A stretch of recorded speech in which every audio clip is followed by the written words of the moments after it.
First off, congratulations on the launch of Girl Culture Films. That's got to be so exciting. I was like reading up on it. It's such an amazing way to like spotlight, these female voices in media Thank advertising. you.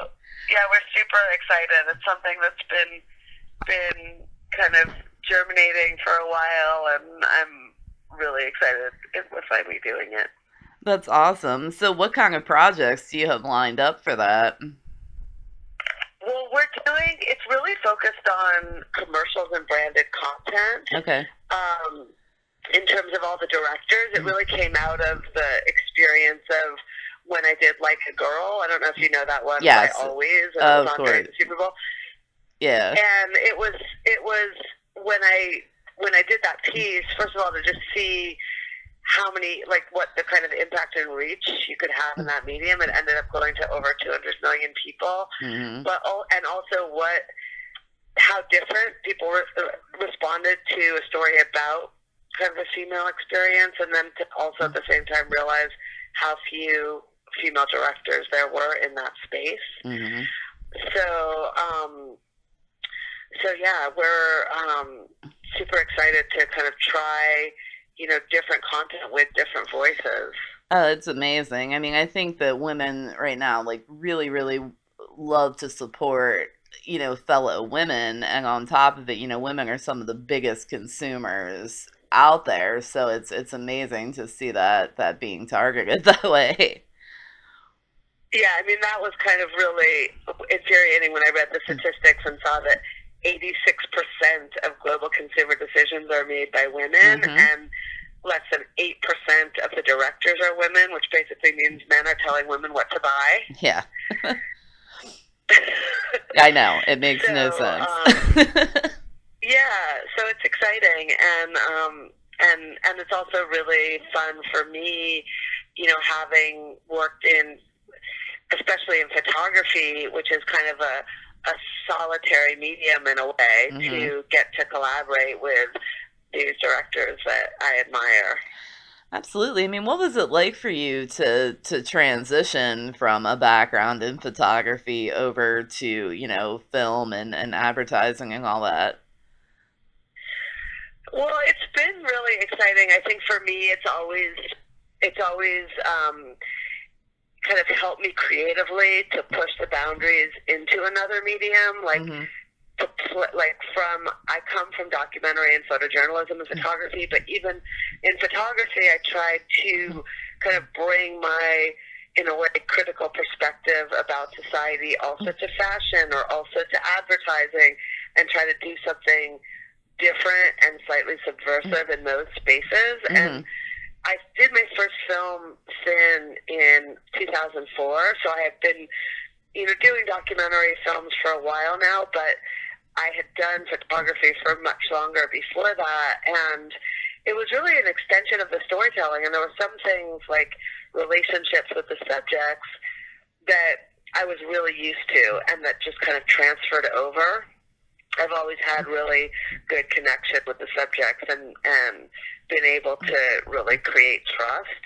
And that was really key for the Thin project. And that was actually what I spent a lot of my time doing, was creating access and creating trust. But then on the narrative side, that part was really new, like having to build a narrative arc over time, seeing characters change over time. That was like a brand new muscle. So it was really exciting creatively. I can imagine. So, I mean, with your latest film, Generation Wealth, it's released on Amazon tomorrow. And, can you take me inside the production and some of your inspirations for that?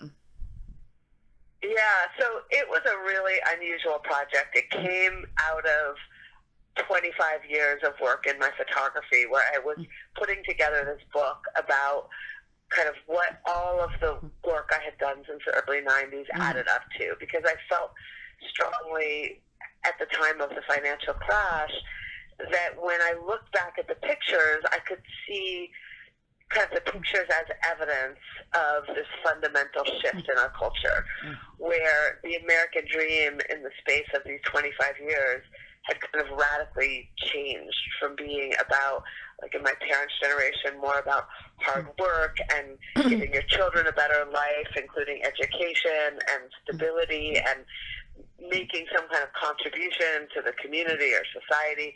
And it kind of morphed into this American dream on steroids, where it was all about bling and celebrity and narcissism.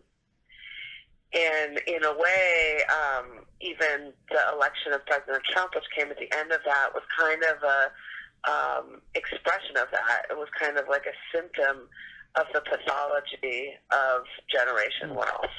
And so I started to track back and put it all together like a puzzle. And first I made a book and a show, and then I started listening to all of the voices. I had always done interviews, first on tape and then on video. And I just started listening to all the voices and thinking about what their trajectories were over this time, what my own trajectory was over this time. And I started going back to some of the subjects. And that was the inspiration for the film, along with, you know, this kind of deep feeling of urgency that the work showed, that we were on this unsustainable path towards our own destruction in a way, and this unsustainable future, and feeling like I needed to kind of put it all together in a way that was almost like a call to action. Absolutely. So, I mean, what was some of the opinion of like the subjects of the documentary on being like, you know, almost showcased that way? Well, a lot of the people in the documentary are basically the truth tellers who are saying what I'm saying in a way. I think that's the kind of surprise of it, is that many of the characters come to similar conclusions that I do, and in fact, they were really the inspiration for the ending of the film, which is much more hopeful than the book. And that a lot of the characters have these kind of crazy journeys where, from these extreme vantage points of being a billionaire hedge fund banker or a porn star or the mother of a beauty pageant girl, they kind of crash and burn in a way that gives them this insight at the end, where they get back to what matters in some way, or they realize what matters. They might not, like Florian, they might not get back to it because they've lost it, but they tell the same lessons. So a lot of the people in the movie, like Florian, the movie's just opening in Germany now in the theaters, and he's been doing Q&A, and, you know, he's basically at this point in his life on the same page that I am, and totally supporting the film. So, I mean, I think you see in the movie that not everybody, you know, gets there. In a way, like Misha knew, who was so exciting to go back to, because she was in my first book, and I photographed her as a teenager, and then got to see her as a mother. But she had traveled also this huge distance, where she'd gone from being the most popular, kind of best physique at Beverly High to an unplugged kind of hippie in Topanga. But the boys, like the guy who was her boyfriend at the time and his friends, they were still kind of in the same bro culture of Beverly Hills High, even in their 40s. So I'm definitely not saying that everybody's changed, but a lot of the subjects, you know, did, I really learned from their insights, and they become the truth tellers, and you see them at the end at the exhibition, seeing themselves in the work. It's amazing. So what is one of the biggest challenges of documentary filmmaking? So at the Sundance Lab, and I worked with the Sundance Institute on this film, and also on Queen of Versailles, there's a quote that somebody said at the lab once, that documentary is an art form made in hell. And I think it's just so hard to, like, make your structure, find your story, tell your story. And then this film also had the added challenge of me deciding that I needed to be in the film and, you know, look at my own choices in a really honest way, and kind of give myself the same kind of treatment in a way, or standard of being honest in front of the camera as I had expected from my subjects. Mm-hmm. And so it was challenging personally, but I think creatively and artistically it was really challenging, because I think we ended up spending about 20 months in the edit room, and there were so many stories interweaving in this movie, that just to get the balance right, and to